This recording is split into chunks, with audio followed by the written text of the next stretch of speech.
Hello students, welcome to my YouTube channel Connect with Hindi. This is Shalini Tripathi and अभी तक हम लोगों ने क्लास 10th में क्षितिज बुक से काव्य खंड को पढ़ लिया है, ठीक है। तो अब हम लोग गद्य खंड को पढ़ेंगे, ठीक है। तो आपका जो क्षितिज बुक से 10th चैप्टर है नेताजी का चश्मा, और यहीं से ही गद्य खंड की स्टार्टिंग हुई है, ठीक है, उस बुक में।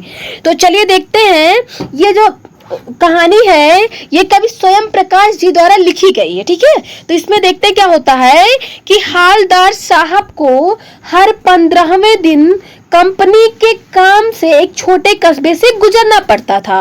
वह कस्बा बहुत ही छोटा था, ठीक है। तो क्या होता है, एक हौलदार साहब रहते हैं जिनको हर 15वें दिन, ठीक है, 15 दिन के बाद एक छोटे से कस्बे से गुजरना पड़ता था। उनको कुछ कंपनी का काम रहता था, तो वो कस्बे से आते जाते रहते थे, ठीक है। उस कस्बे में एक लड़कों का स्कूल, एक लड़कियों का स्कूल, एक सीमेंट का कारखाना, 2 ओपन सिनेमा घर तथा एक नगर पालिका थी, ठीक है। नगर पालिका थी तो कुछ न कुछ करती रहती थी, कभी सड़कें पक्की करवाने का काम, तो कभी शौचालय, तो कभी कभी सम्मेलन करवा दिया, ठीक है। और एक बार क्या हुआ कि नगर पालिका के एक उत्साही अधिकारी ने मुख्य बाजार के चौराहे पर सुभाष चंद्र बोस की संगमरमर की प्रतिमा लगवा दी, ठीक है। वो जो नगर पालिका थी उसी में से किसी एक प्रशासनिक अधिकारी ने सुभाष चंद्र बोस जी की प्रतिमा लगवा दी, जो कि संगमरमर की थी, ठीक है। चूंकि बजट ज्यादा नहीं था, इसलिए मूर्ति बनाने का काम कस्बे के इकलौते हाई स्कूल के शिक्षक को सौंपा गया, ठीक है। पैसा ज्यादा नहीं था, तो उस टाइम पे एक हाई स्कूल के शिक्षक थे, उन्हीं को एक काम सौंपा गया कि तुम मतलब बता दो कि कैसे बनेगा, ठीक है। तो मूर्ति तो सुंदर बनी थी, बस एक चीज की कमी थी, नेताजी की आंख पर चश्मा नहीं था, ठीक है। वो सब बनाए लेकिन मूर्ति में नेताजी का चश्मा भूल गए, ठीक है। सुभाष चंद्र बोस जी का चश्मा भूल गए। एक सचमुच के चश्मे का चौड़ा काला फ्रेम मूर्ति को पहना दिया गया।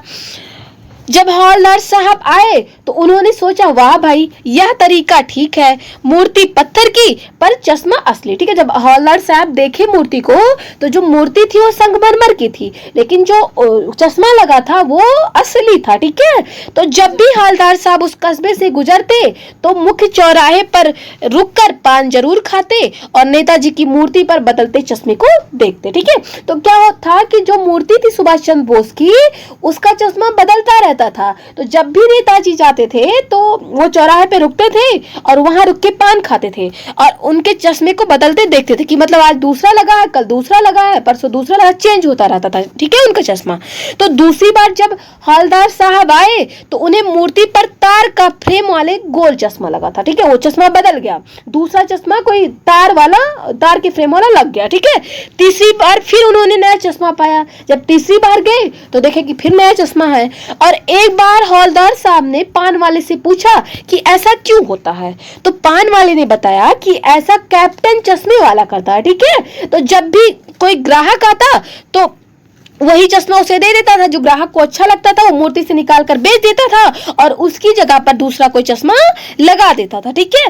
तो हौलदार साहब समझ गए कि क्या मतलब चक्कर है, ठीक है। उनको समझते हुए देर नहीं लगी, वो समझ गए।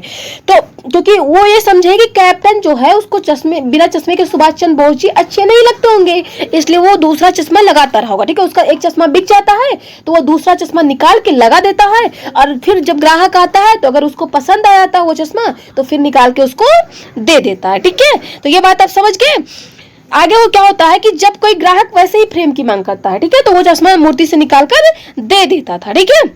तो क्या हुआ कि मूर्ति बनाने वाला जो कारीगर था वो चश्मा बनाना भूल गया था, इसीलिए कैप्टन ऐसा कर रहा था, ठीक है। तो हौलदार साहब ने पान वाले से जानना चाहा कि कैप्टन चश्मे वाला नेताजी का साथी है या आजाद हिंद फौज का कोई भूतपूर्व सिपाही, ठीक है। तो पान वाला बोला कि वह लंगड़ा क्या फौज में जाएगा, वह पागल है, इसीलिए ऐसा करता है। हवलदार साहब को एक देशभक्त का मजाक बनते देखना अच्छा नहीं लगा, ठीक है। तो कैप्टन को देखकर उन्हें आश्चर्य हुआ, क्योंकि क्या था कि वह एक बूढ़ा मरियल लंगड़ा सा आदमी था, ठीक है, जिसके सिर पर गांधी टोपी तथा चश्मा था। उसके हाथ में एक छोटी सी संदकूची और दूसरे में एक बांस में टंगे ढेरों चश्मे थे, ठीक है। तो वह उसका वास्तविक नाम जानना चाहते थे, परंतु पान वाले ने इससे ज्यादा बताने से मना कर दिया। तो 2 साल के भीतर हालदार साहब ने नेताजी की मूर्ति पर कई चश्मे लगते हुए देखे। एक बार जब हालदार साहब कस्बे से गुजरे तो मूर्ति पर कोई चश्मा नहीं था, ठीक है। फिर वो आश्चर्यचकित हो गए। तो पूछने पर पता चला कि कैप्टन मर गया, ठीक है। तो उन्हें इस बात का बहुत ज्यादा दुख हुआ और 15 दिन बाद कस्बे से गुजरे तो सोचा कि वहां नहीं रुकेंगे, पान भी नहीं खाएंगे और मूर्ति की ओर देखेंगे भी नहीं, ठीक है। परंतु क्या था कि आदत से मजबूर हो गए थे हालदार साहब और उनकी नजर फिर चौराहे पर पड़ी और देखे तो फिर मूर्ति की तरफ देखे। वो जीप से जब उतरे तो मूर्ति के सामने जाकर खड़े हो गए। तो मूर्ति की आंखों पर क्या था कि सरकंडे से बना हुआ छोटा चश्मा लगा था, ठीक है। तो जैसा बच्चे बना लेते हैं, ठीक है। तो जाकर ध्यान से देखा तो बच्चों द्वारा बनाया गया एक चश्मा उनकी आंखों पर चढ़ा था, ठीक है। तो ये बात जब हालदार साहब देखे तो उनकी आंखें नम हो गई, ठीक है। तो आई होप कि आपको चैप्टर समझ में आ गया होगा। So thank you.